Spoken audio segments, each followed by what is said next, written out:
네, 두 번째 시간으로 저희는 저번 시간에 우리는 수능을 왜 잘 봐야 하는가까지 말씀을 드렸는데요. 오늘은 두 번째로 수능을 왜 잘 봐야 되는지에 대해서 말씀을 드릴까 했는데, 수요일날 저희가 모의고사 성적 출력이 가능하거든요. 그래서 아마 오늘 수요일이나 목요일 사이 성적표가 아마 학생들에게 배부가 될 거고요. 그걸 통해서 많은 정보를 알 수 있는데, 그 중에 많은 정보가 있는데 막상 이게 뭔지 잘 모르시더라고요. 그래가지고 수능을 잘 볼 수 있는가는 다음으로 또 넘기도록 하고요. 오늘의 주제는 모의고사 성적표를 어떻게 읽으면 좋을 것인가에 대해서 한번 설명을 드리도록 하겠습니다. 학생들이 모의고사를 잘 본다 못 본다에 대해서 많은 고민을 하고 못 보면 어떡하지라는 고민을 하는데 못 봐도 상관없습니다.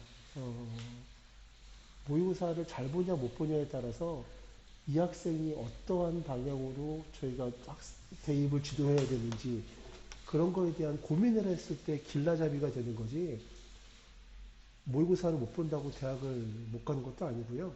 그래서 우리 학생은 수시형이구나 정시형이구나 그리고 또 지금 고등학교 1학년 학생들은 저희에게 학생에 대한 정보가 전혀 날라오지 않거든요. 중학교 때 성적이 어느 만큼 됐다. 그래서 그런 것들을 좀 이번 기회를 통해서 알아볼 수 있는 기회니까 너무 고민 마시고요. 혹시나 못 봤으면 우리 학생은 수시용이구나 잘 봤으면은 정시도 가능하겠는데 이랬을 때 우리 학교는 수시용인데 최저를 맞출 수 있겠구나 없겠구나 그런 정도에 관한된 거니까 너무 스트레스 받지 않고 보셔도 될 것 같습니다. 자, 성적표 보는 법 좀 설명을 드릴게요.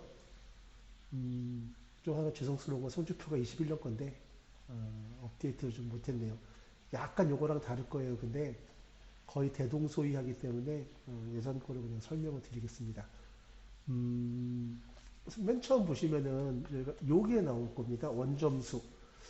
원점수는 본인이 획득한 점수예요, 말 그대로. 그래서 100점 만점에 이 친구는 44점 맞았네요. 국어는. 그 수학은 43점, 영어는 64점 이렇게 나오는 점수가 원점수라고 합니다. 근데 이 원점수 같은 경우에는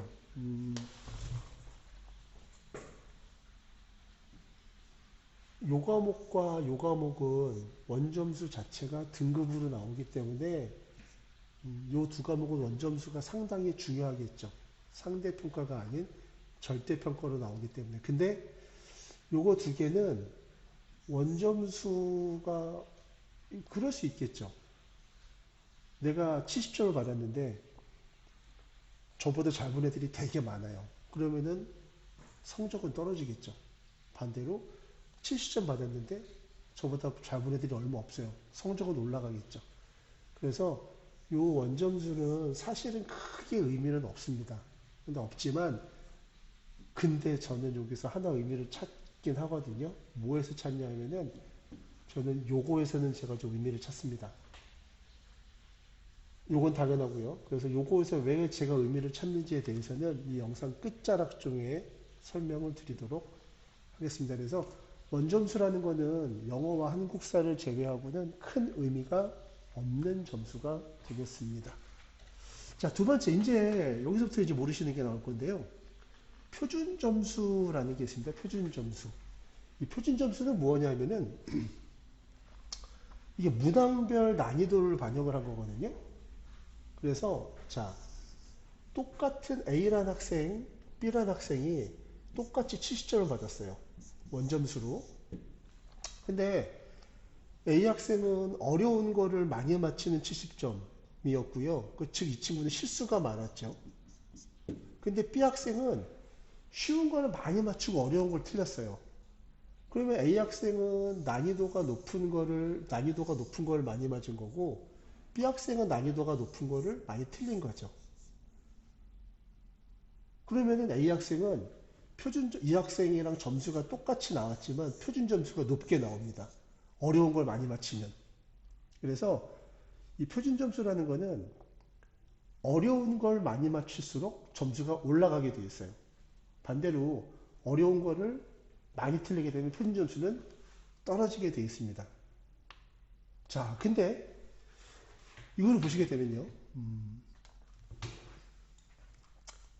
왜 이 점수는 야, 우리 애는 표준 점수가 200점이 만점이랬는데 왜 135점밖에 안 나왔지?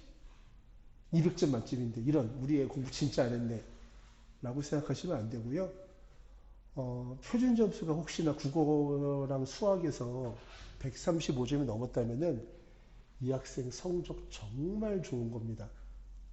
제가 수학생한테 여쭤봤는데 표준 점수는 어떻게 하면 200점이 나와요? 라고 제가 한번 물어본 적이 있거든요. 근데 그 수학생님 저한테 말씀하신 게 전국의 모든 고등학교 1학년 학생이 다 빵점을 맞고 우리 애만 100점을 맞게 되면은 표준 점수가 200점이 나올 수 있대요. 근데 이게 불가능하잖아요. 어떻게 전국의 모든 고1이 빵점을 맞겠어요. 그러다 보니까 이 표준 점수는 200점이 이론상은 나올 수 있는데 불가능한 점수가 되겠죠. 그럼 바꿔 말하면 표준 점수가 빵점이 나오는 케이스는 뭘까요? 전국의 고등학생이 다 맞췄는데 우리 애만 빵점 맞으면 빵점이 나오겠죠. 그래서 표준 점수는 국어와 영어의 경우에는 100점이 기준이에요. 100점을 기준으로 100점보다 넘으면은 잘 봤다. 100점보다 못 보면은 못 봤다라고 구분을 하는데 얼추 봤을 때 국어는 135점 정도 나오게 되면은 1등급이 나올 겁니다. 그리고 수학은 140점 정도가 나오면 1등급이 나올 거예요. 그러니까는 표준 점수가 135나 140점 정도가 나왔다고 말하면은 이 학생은 엄청 잘 본 겁니다. 반대로 못 보게 되면 몇 점 나올까요? 아무리 못 봐도 65점은 나옵니다. 최하 60점. 표준 점수가 뭐 50점 미만으로 내려갈 수는 뭐 이런 상황 가능하다고 말씀을 드렸지만 불가능하다고 보시면 돼요. 그래서 자, 표준 점수라는 거는 문항별 난이도를 감안해서 넣은 건데 국어 영어는 200점이 만점이더라. 국어 수학은 200점 만점이더라. 그리고 탐구는 100점이 만점이더라. 그 중간에 100점, 50점은 기준 점수가 되는 거겠죠. 자, 그럼 제가 하나 질문을 한번 내볼게요. 지금 살짝 답이 스포가 돼버렸네요. 만점, 아까 제가 방금 얘기를 해버려서 좀 재미가 없지만, 수학이랑 국어랑 일반적으로 봤을 때 표준 점수는 누가 더 높게 나올까요? 아마 제가 보기에는 이게 좀 높고 이게 좀 낮을 거예요. 왜냐하면은 국어 성적보다 수학 성적이 되게 안 나오죠. 수학은 좀 더 어려워하죠. 어려운 문제가 많다는 얘기예요. 어려운 문제가 많을수록 표준 점수는 올라가고 쉬운 문제가 많을수록 표준 점수는 내려가는 편입니다. 그래서 일반적으로 국어보다 수학이 표준 점수가 높은 편이 되게 많다라는 것을 설명을 드릴 수 있고요. 그래서 아까 말씀드린 대로 135점 정도 맞으면은 되게 잘 본 과목이 됩니다. 이 점수는 어디에 쓰이냐면요. 여기다 써드렸는데, 대부분 상위권 대학들이 정시에 씁니다. 정시. 그래서 정시에서는 잘 본 대학들이 주로 나오고요. 난이도가 높으면은 높게, 난이도가 낮으면은 낮게 나옵니다. 그래서 23년 수능에서 국어 1등급 표준 점수가 126점인가 나왔을 거예요. 그리고 작년 수능에서 1등급이 140점인가 나왔거든요. 그러면은 23년도, 올해 수능 24년도 봤을 때 이게 더 문제가 더 점수가 높죠. 1등급 점수가 더 어려웠다는 얘기죠. 그래서 24년도 수능은 어려웠고 23년도 수능은 좀 쉬웠구나라는 거를 표준 점수로 저희가 추측을 할 수 있습니다. 자, 그 다음에 한번 볼게요. 전국 백분위라는 게 있습니다. 전국 백분위라는 건 뭐냐면요. 이렇게 생각하시면 됩니다. 전체 학생을 100이라고 할 때 나보다 성적이 낮은 학생의 비율. 좀 말씀이 어렵죠. 이렇게 생각하시면 됩니다. 100분이니까는 당연히 100이 만점이겠죠. 근데 우리 애가 국어에서 100분이 90을 맞았어요. 자, 이 친구는 그 무슨 뜻이냐? 내 밑으로 90명이 있고 내 위로는 10명밖에 없다는 뜻이 되겠죠. 잘한 거죠. 그럼 표준 만약에 100분위가 37이 나왔어요. 그럼 내 밑으로 37명이 있고 위로는 63명이 있다는 뜻이 되겠네요. 그래서 100분위는 숫자가 클수록 좋은 겁니다. 근데 이 점수 같은 경우는 주로 어디서 많이 사용되냐면은 인서울 하위권 대학부터 얘도 역시 정시에 사용이 많이 됩니다. 그래서 표준 점수와 100분위는 정시에서 많이 쓰이는 개념이고 정시에서도 특히 얘는 약간 상위권 대학, 약간은 하위권 대학에서는 100분위가 많이 사용되는 편입니다. 자, 그러면 그 다음에 나오는 다음에는 저희가 등급이라는 것에 대해서 말씀을 드릴게요. 등급은 수시에서 최저 학력을 할 때 많이 사용되는 거고 이 표현은 제가 삭제하도록 할게요. 좀 애매한 표현입니다. 그래서 수시 최저에서 거의 많이 사용을 하는데요. 저희도 설명할 때 너 국어 몇 등급 나오니 수학 몇 등급 나오니 이런 얘기들 좀 사실 많이 하거든요. 저희도 왜냐하면 편하니까 많이 물어보는데 사실은 이거는 좀 옳은 표현 같지는 않아요. 저도 많이 쓰지만 이게 무슨 소리냐면요. 요걸 하나 한번 보시겠어요? 자, 저게 등급이라는 건데요. 수능에는 요 밑에 소수점은 절사가 돼서 날라오기 때문에 이렇게 나오거든요. 자, 근데 야, 너는 국어 몇 등급 받았니? 저는 국어 3등급 받았는데요. 오, 3등급이면 잘했네. 라고 말하지만, 이 3등급에서 앞쪽 3등급을 받게 되면은요,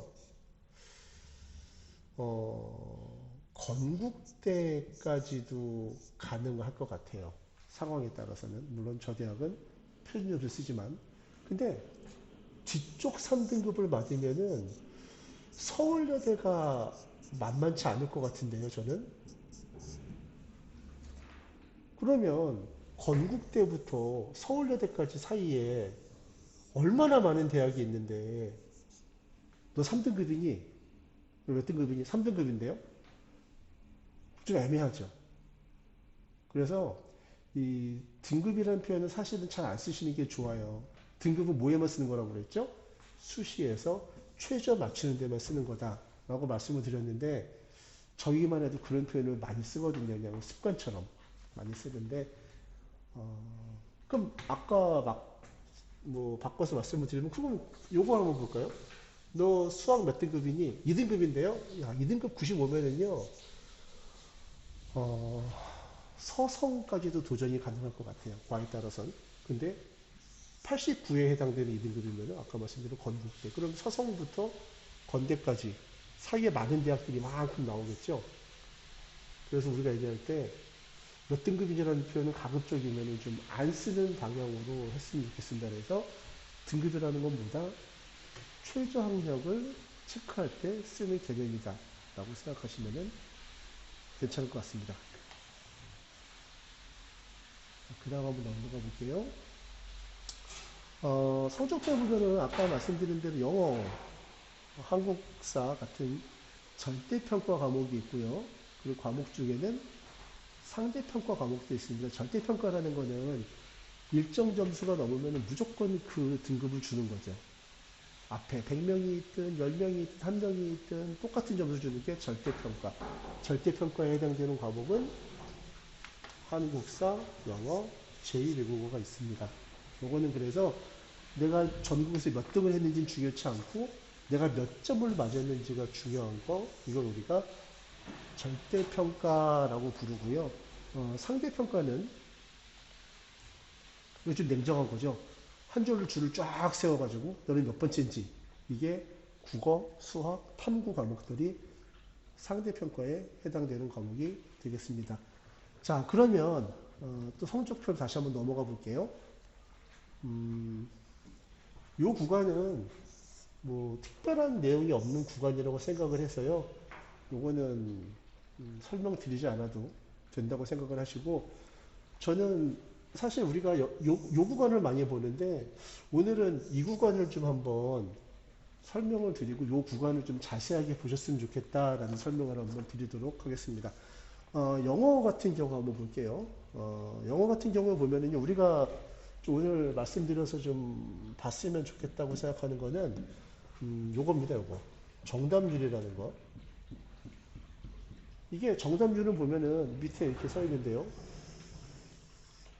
이 정답률이 A에 가까우면은 정말 많은 학생들이 80% 이상의 학생들이 맞췄다는 뜻이 될 거고요. 2가 나왔다는 건 정답률이 20% 미만이라는 걸 의미하는 거죠. 그러면은 정답률이 2가 나왔다는 거는 우리가 흔히 말하는 킬러 문제라고 말하는 거 있죠. 킬러 문제가 난이도 2짜리 문제가 될 거고요. 난이도 A짜리는 좀 표현이 그렇지만 많은 학생들이 맞추는 문제가 되겠네요. 그러면은 학부모님들이 여기서 제가 원하는 건 뭐가 있냐면은 우리 아이의 기본 실력을 한번 봤으면 좋겠어요. 그래서 혹시 이 정답률을 한번 체크하셨을 때 이건 물론 듣기평가, 앞쪽은 듣기평가예요.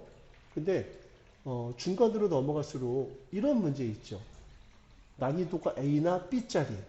그거는 앞에 국어도 마찬가지예요. 난이도가 B짜리. 이런 거를 많이 틀렸다는 얘기는 둘 중에 하나죠. 기본이 없든 약간 부족하든지 아니면은 덤벙거리든지 이렇게 판단을 하면 좋으실 것 같아요. 그래서 냉정하게 사실 저는 덤벙거리는 것도 실력이라고 생각을 하거든요. 그래서 냉정하게 봤을 때 난이도 A짜리, B짜리를 틀리는 거는 좀 약간 좀 문제가 있다라고 저는 생각을 합니다. 그리고 여기에 나오는 게 엄청나게 많은 거를 저희한테 보여주거든요. 그래서 자 수학을 가지고 저희가 한번 말씀을 한번 드려보도록 할게요. 제가 처음에 말씀드렸을 때 원점수는 사실 의미가 없지만 수학 같은 경우에는 원점수가 좀 의미가 있을 것 같아요 라고 제가 처음에 말씀을 드렸죠. 그거에 대해서 한번 지금부터 설명을 드리도록 할게요. 지금 한번 보겠습니다. 이 친구 지금 수학이 43점이 나왔어요. 그렇죠? 43점이 나왔는데 우리 수학에 대해서 한번 배점을 한번 알아보도록 한번 할게요. 자, 수학은 배점이 이렇게 되거든요. 전 사실 수학 선생님도 아니고 한데 수학을 잘 몰라요. 근데 제가 느끼는 수학에 대해서 한번 설명을 드릴게요. 2점짜리 문제, 3점짜리 문제, 4점짜리 문제가 있습니다. 2점짜리 문제는 총 3문제, 3점짜리 문제는 총 14개, 그리고 4점짜리는 총 13개 이렇게 봅니다. 우리 학생이 수학에 대한 성적이 어느 정도 되나라고 봤을 때 수학은 아까 말씀드린 대로 등급이나 표준 점수나 백분위 점수를 보는 게 맞지만 원점수도 좀 의미가 있다고 생각하는 이유는 뭐냐 하면요. 자, 요거 두 개 합치게 되면 몇 점이죠? 48점이 나오죠. 바꿔 말하면은 이 48점은 제가 생각하기에는 수학에 대한 기초라고 생각을 해요. 기초. 그러면 무슨 소리냐? 48점이 안 나왔다는 얘기는 수학에 대한 기초가 좀 떨어진다라고 봐도 무방할 것 같아요. 공감 가시죠? 물론입니다. 뭐가 있냐면은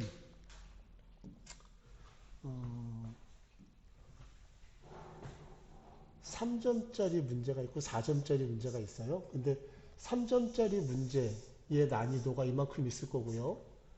4점짜리 문제의 난이도가 이만큼 오른쪽으로 갈수록 높은 거라고 치고 왼쪽은 난이도가 낮은 거로 치겠습니다. 이렇게 봤을 때 우리 그렇게는 볼 수 있죠. 모든 3점은 모든 4점보다 쉬울까요?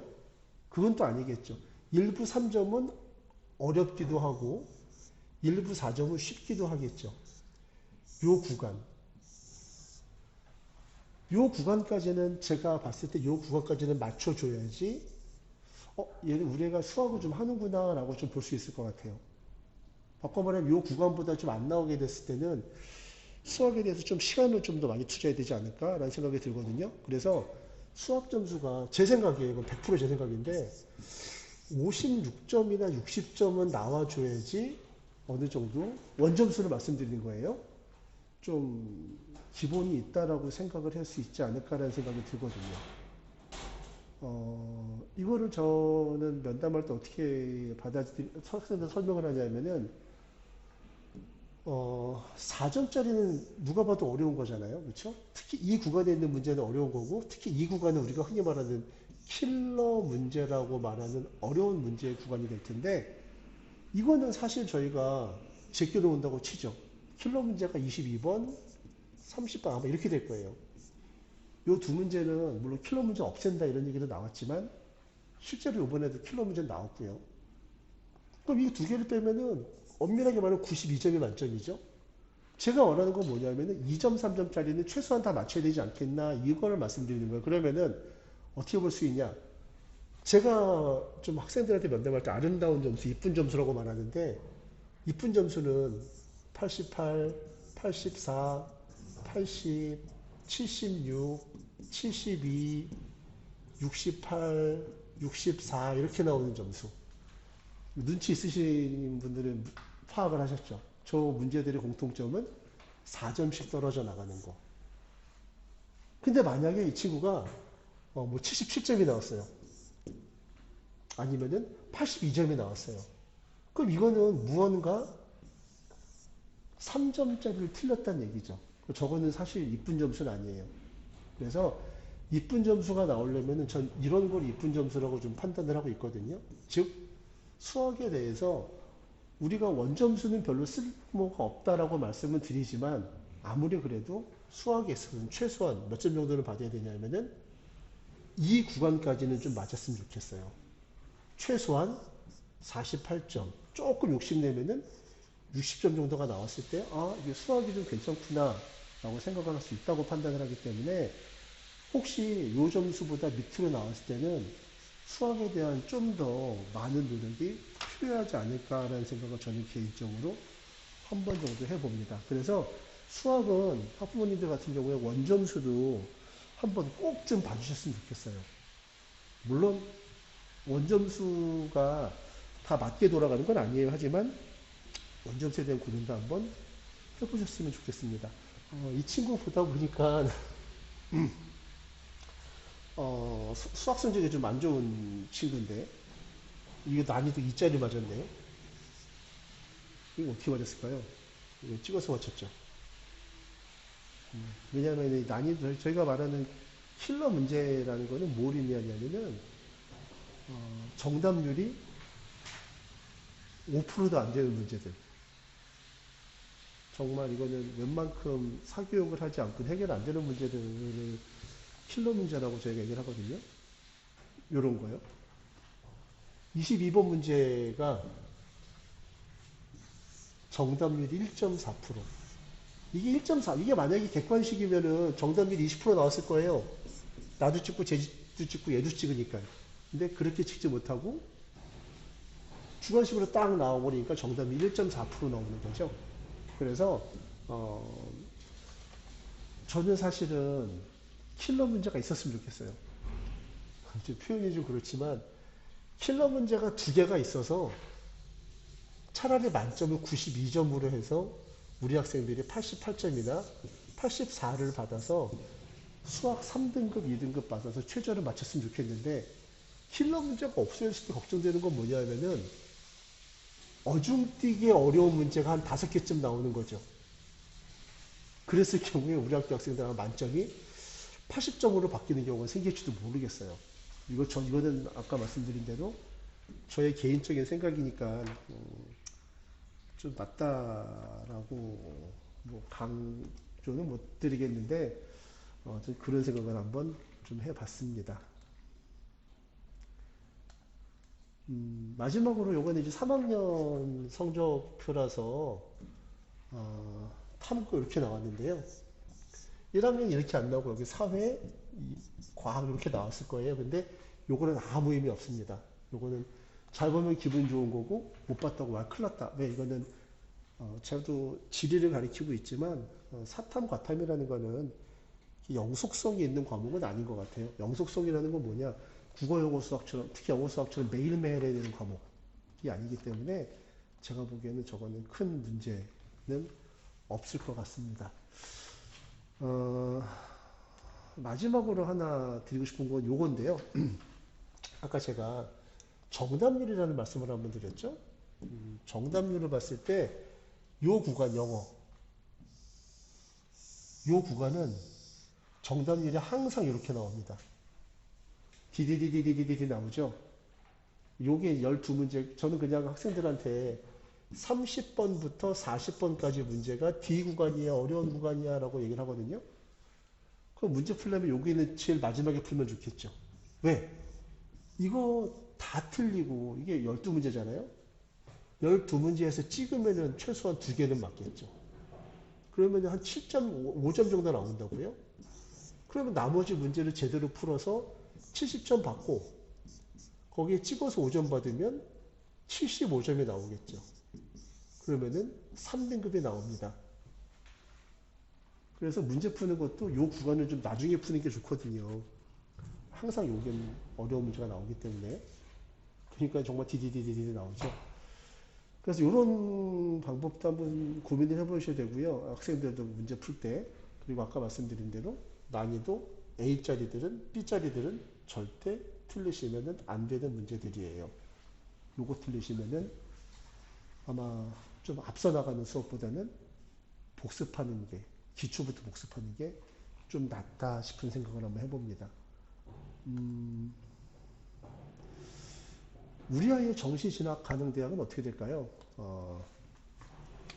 요거는 좀 고민을 한번 해서 말씀을 드릴게요. 이거 말씀드렸을 때 좀 당황하시는 경우들이 너무 많아가지고, 한번 고민을 한다는 요거는 나중에 설명을 다시 한번 드리도록 하겠습니다. 그래서, 자, 오늘 유튜브에 올려드린 주제는요, 모의고사 성적표를 통해서 알 수 있는 것들에 대해서 말씀을 드렸고요. 특히나 제가 말씀드리고 싶은 거는 이 과목 같은 경우에는 원점수도 좀 봐주세요. 그걸 하나 말씀을 드리고 싶고요. 영어에 대해서 마지막으로 한 말씀만 드릴게요. 영어는 좀 아까 말씀드린 대로 이건 상대평가가 아닌 절대평가라고 말씀을 드렸죠. 절대평가 점수대가 좀 쉽거든요. 그래서 얼추 한번 보니까 딱히 그런 건 아니에요. 이것도 제 생각이에요. 수학이 4등급이, 수학이 4등급이고 영어가 3등급이다 라고 했을 때 우리 애들 영어를 잘할까요? 수학을 잘할까요? 물론 등급 얘기는 아까 말씀드린 대로 좀 너무 러프하게 보는 거기 때문에 옳지는 않지만 제가 보기에는